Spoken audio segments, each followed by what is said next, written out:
Good morning student. कल हमने unit second में औद्योगिकरण का योग के अंदर महत्वपूर्ण तिथियों के बारे में हमने चर्चा की थी। आज हम बात करते हैं औद्योगिकरण की जो प्रक्रिया थी वो किस प्रकार हुई थी, औद्योगिकरण क्या है। सबसे पहले हम बात करते हैं जो औद्योगिकरण है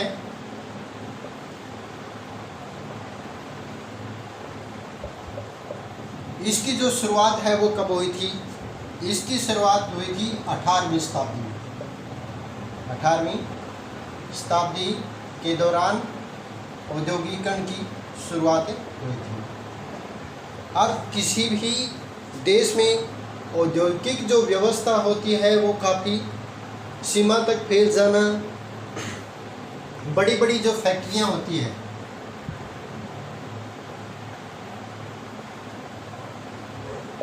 इन फैक्ट्रियों को किसका नाम दिया जाता है, औद्योगिकरण को दिया जाता है। विशेष तौर पर किसी भी प्रकार के जो औद्योगिक होते हैं उसका काफ़ी संख्या के अंदर उत्पादन होना, मशीनों का लगना, बड़े बड़े उद्योगों का लगना, वो क्या कहलाता है, औद्योगिकरण कहलाता है। यानी किसी भी कार्य के लिए या वस्तुओं का जो उत्पादन है वो किसके द्वारा हो जाना, मशीनों के द्वारा होना, तो वो क्या कहलाता है, औद्योगिकरण कहलाता है। अब इसका जो संबंध होता है औद्योगिकरण का वो किससे होता है,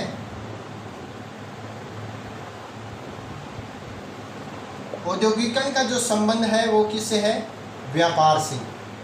सबसे महत्वपूर्ण व्यापार। इसके साथ साथ व्यापार के लिए किसकी ज़रूरत होती है, या फैक्ट्रियों में काम करने के लिए ज़रूरत पड़ती है मजदूर की। तो काम की तलाश के अंदर, काम की तलाश में प्रवास करने वाले जो मजदूर होते हैं, प्रवास करने वाले मजदूर। अब प्रवास क्या है, यानी काम की तलाश के अंदर किसी भी व्यक्तियों के समूह का एक स्थान से दूसरे स्थान पर स्थानांतरण होना या चला जाना क्या कहलाता है, प्रवास कहलाता है। क्योंकि कोई भी जो उद्योग होता है वो ज़रूरी नहीं होता किसी एक सभी जगह जो है वो स्थापित हो। भिन्न भिन्न जो उद्योग है वो भिन्न भिन्न स्थानों पे होते हैं। कुछ ऐसे क्षेत्र है जहाँ पे विशेष तौर से उद्योगों के लिए कच्चे माल की प्राप्ति जो है आसानी से होती है, तो उन स्थानों पे उद्योग स्थापना की जो संभावना है वो सबसे ज़्यादा रहती है। अब जिस प्रकार फैक्ट्रियाँ यानी जो संबंध है उसका किससे माना जाता है, औद्योगिकरण से माना जाता है। अधिक से अधिक जो कारखाने होते हैं या फैक्ट्रियाँ होती है उसका जब विकास होता है तो उसको क्या कहा जाता है, औद्योगिकरण कहा जाता है। कारखानों के विकास से पहले जब औद्योगिकरण की जो है शुरुआत नहीं हुई थी, लेकिन उससे पहले भी जो लघु उद्योग थे, लघु उद्योगों का जो चलन है वो बहुत ज़्यादा था। कारखानों के विकास से पहले वस्तुओं का जो उत्पादन जो होता था, वस्तुओं का उत्पादन होता था वो किस स्तर पर होता था, वो होता था घरेलू स्तर पर।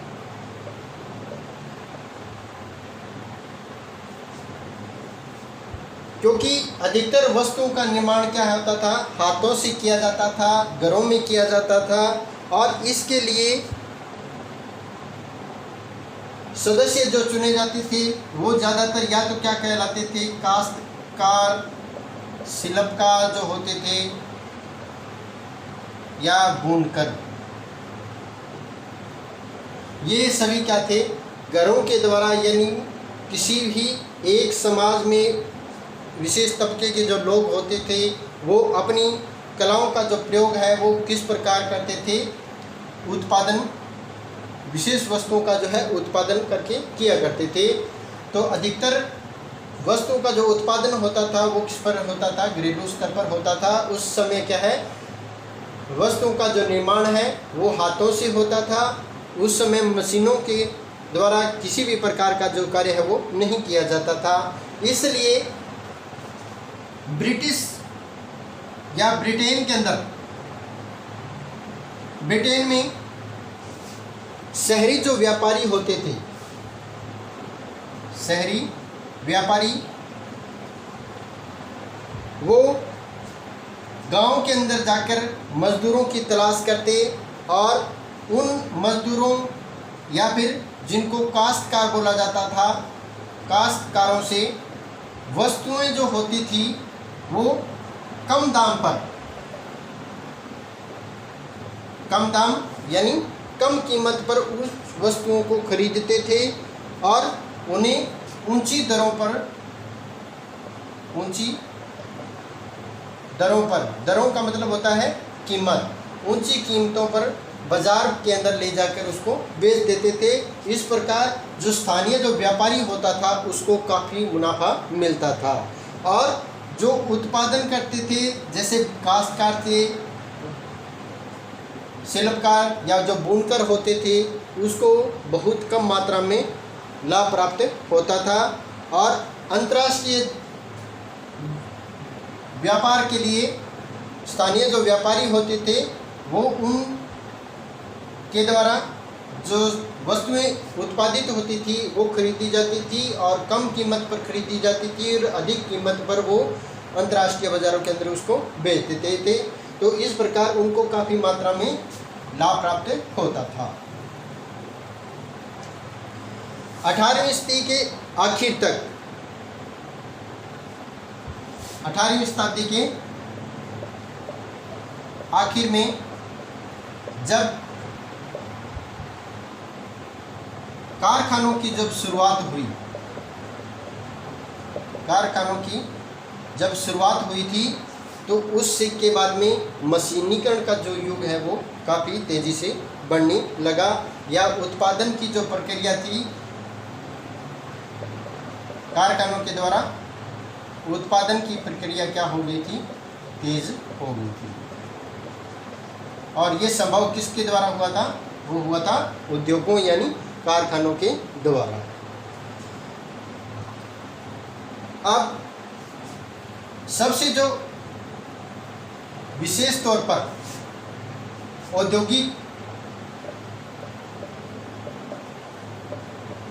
औद्योगिकरण की जो शुरुआत हुई थी वो कहाँ पे हुई थी, सबसे पहले इंग्लैंड के अंदर शुरू हुई थी। कब हुई थी, 1830 के अंदर।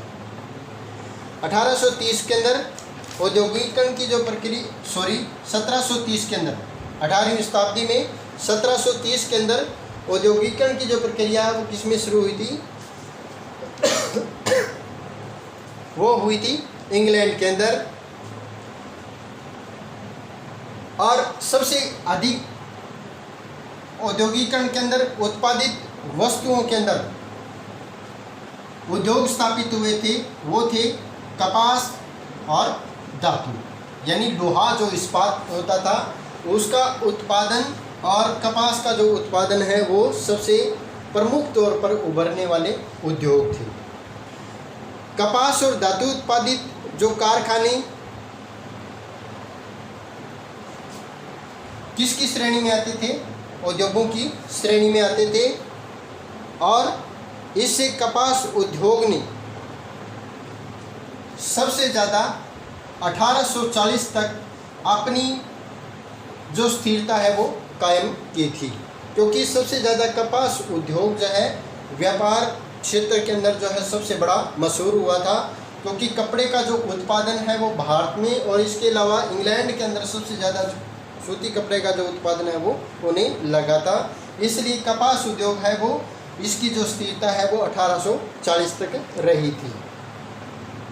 प्रारंभिक औद्योगिकरण जो होता था, सबसे पहले औद्योगिकरण की जो प्रक्रिया हुई थी इंग्लैंड के अंदर किसके समय में, विक्टोरियन के काल के अंदर ब्रिटेन के अंदर यानी इंग्लैंड में, ब्रिटेन के अंदर इसकी शुरुआत हुई थी। उस समय मानव श्रम यानी कोई भी वस्तु के उत्पादन के लिए उद्योगों में जो मानव श्रम यानी मजदूरों की जो, जिसको हम क्या बोलते हैं, मजदूरों की जो आवश्यकता पड़ती थी वो उस समय कम नहीं थी। उस समय बहुत ज़्यादा मात्रा में है जो मजदूर सस्ते दामों पे उस समय मिल जाते थे और उत्पादन जो होता था वो क्या है, सस्ते स्तर पर होता था, सस्ता जो उत्पादन होता था। और जो व्यापारिक कंपनियां होती थी उस सस्ती मजदूरी के कारण उत्पादित वस्तुओं को अंतर्राष्ट्रीय बाज़ारों में महंगे दामों पर बेचते थे। इसी कारण जो है उद्योगपति कारखानों में मशीनों का जो उपयोग करने से पहले किससे, हाथों से कार्य जो है वो चलता था। जो बहुत से जो व्यापारी होते थे वो औद्योगिकरण के पक्ष में नहीं थे या कारखानों के पक्ष में नहीं थे। मजदूर जो होते थे वो क्या है, सस्ते दामों पे मिल जाते थे, सस्ती मजदूरी पे मिल जाते थे। उनसे बनाया हुआ, हाथों से बनाया हुआ काम वो कम कीमत पर मिल जाता था और अंतर्राष्ट्रीय बाज़ार में उसको महंगे दामों पर बेच दिया जाता था। क्योंकि किसी भी वस्तु के उत्पादन के लिए उस समय सस्ते मजदूर के लिए कम खर्च पड़ता था और जो मुनाफा है वो ज़्यादा होता था।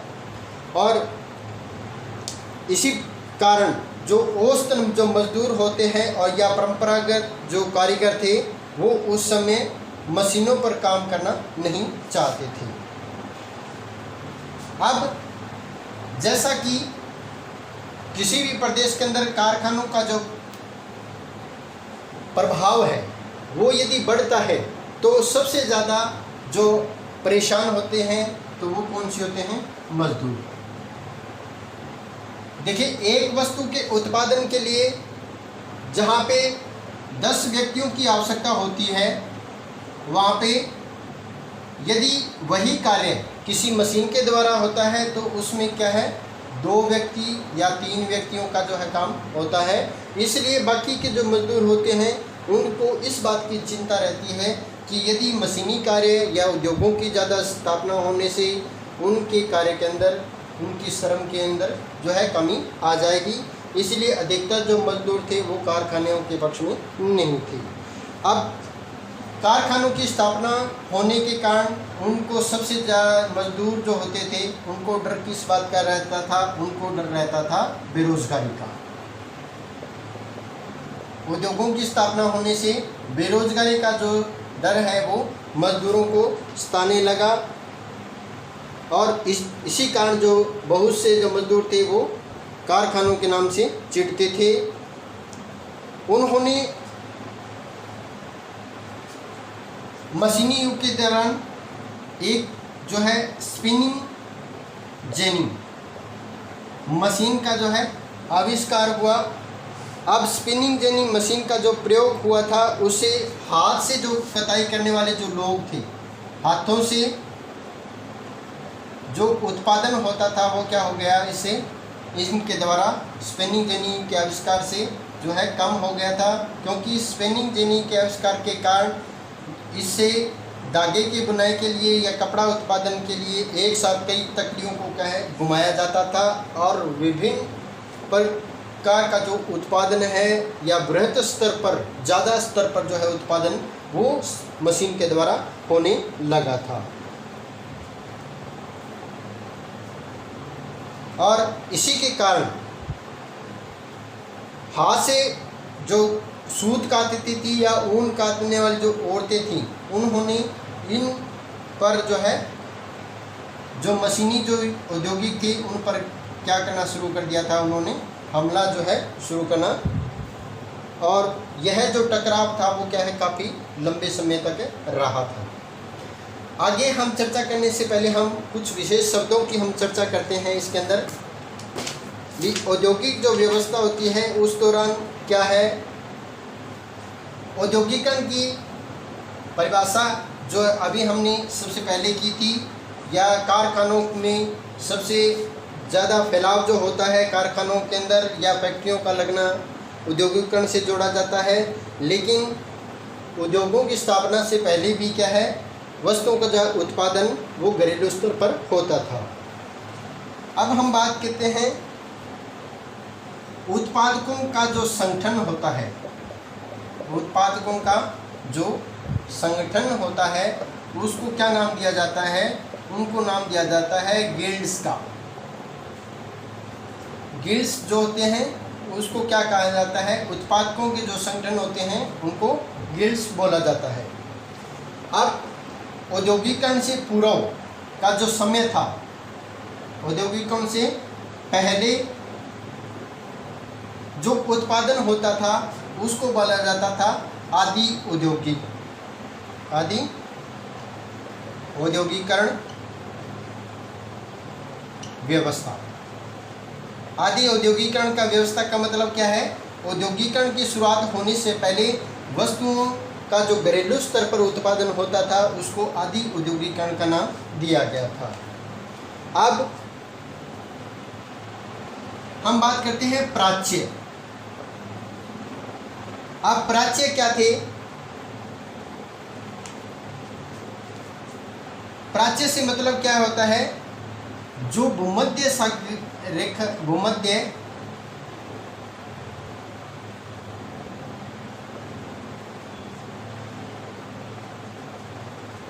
भूमध्य सागर से पूर्व के जो देश थे, भूमध्य सागर से पूर्व या पूर्वी जो देश थे उनको क्या बोला जाता था, प्राच्य बोला जाता था। यह शब्द प्राय क्या है, किसके लिए प्रयोग हुआ था, ये शब्द प्रयोग हुआ था एशिया के लिए।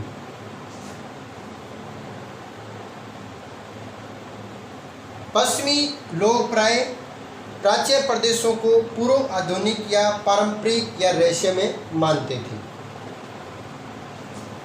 अब उद्योगों का जो संगठन हुआ या औद्योगिकरण की जो प्रक्रिया थी, उस दौरान उद्योगों के अंदर जो निगरानी रखने के लिए जो व्यक्ति रखे जाते थे उनको बोलते थे गुमास्ते।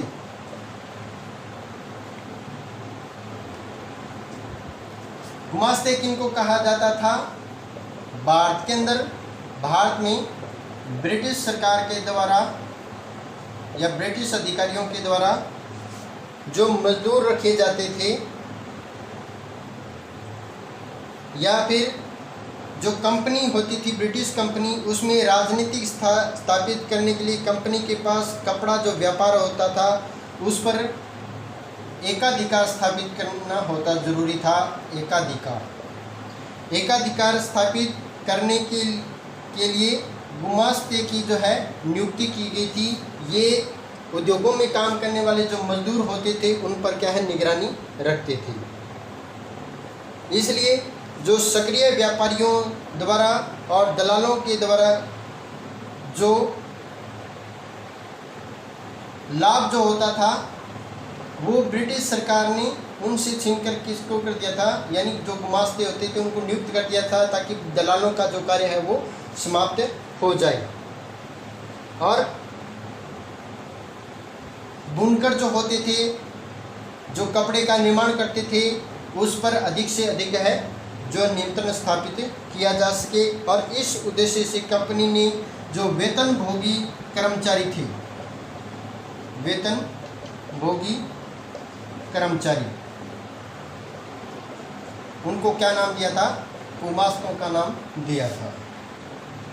अब कोई भी उद्योग है उसका उत्पादन बढ़ाने के लिए सबसे महत्वपूर्ण जो चीज़ है वो है विज्ञापन।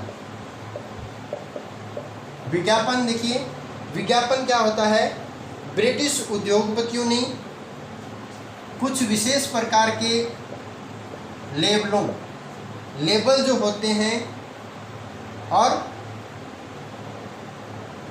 या फिर उनको क्या बोला जाते हैं, कैलेंडर, विशेष प्रकार के लेबलों और जो कैलेंडर थे उसका प्रयोग उन्होंने किया।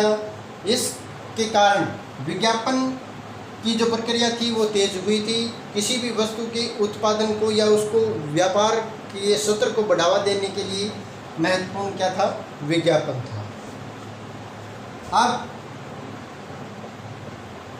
बात करते हैं स्टेपलर।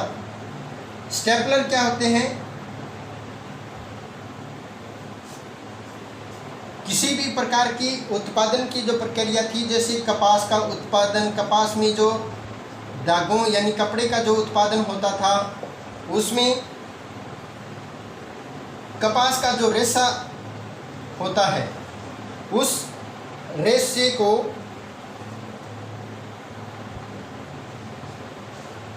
रेशों का अलग अलग करना या फिर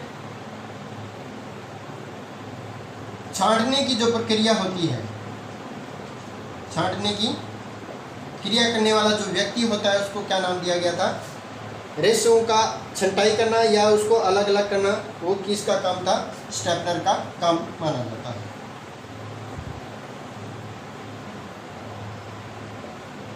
फुलर, देखिए फुलर क्या था? चुन्नटों के सहारे, चुन्नट जो होती है कपड़े के अंदर, चुन्नटों के सहारे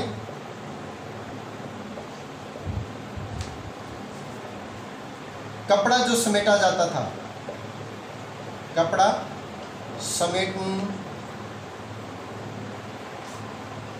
चुन्नटों के सारे जो कपड़ा समेटता था, उस व्यक्ति को क्या नाम दिया जाता था?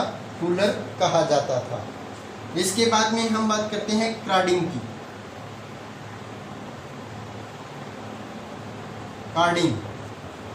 कार्डिंग क्या है? किसी भी उत्पादन के अंदर कपास व ऊन, उसको रेशों में बदलने के लिए, रेशों में बदलने की जो प्रक्रिया होती है या फिर तैयारी, हम उसको बोलते हैं। रेशों के अंदर बदलने के लिए कपास और ऊन को जब रेशों में बदला जाता है तो उसको क्या बोलते हैं? कार्डिंग बोला जाता है।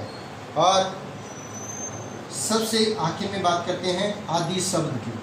आदि का अर्थ होता है वस्तु या किसी भी प्रकार की प्रक्रिया की जो आरंभिक अवस्था होती है।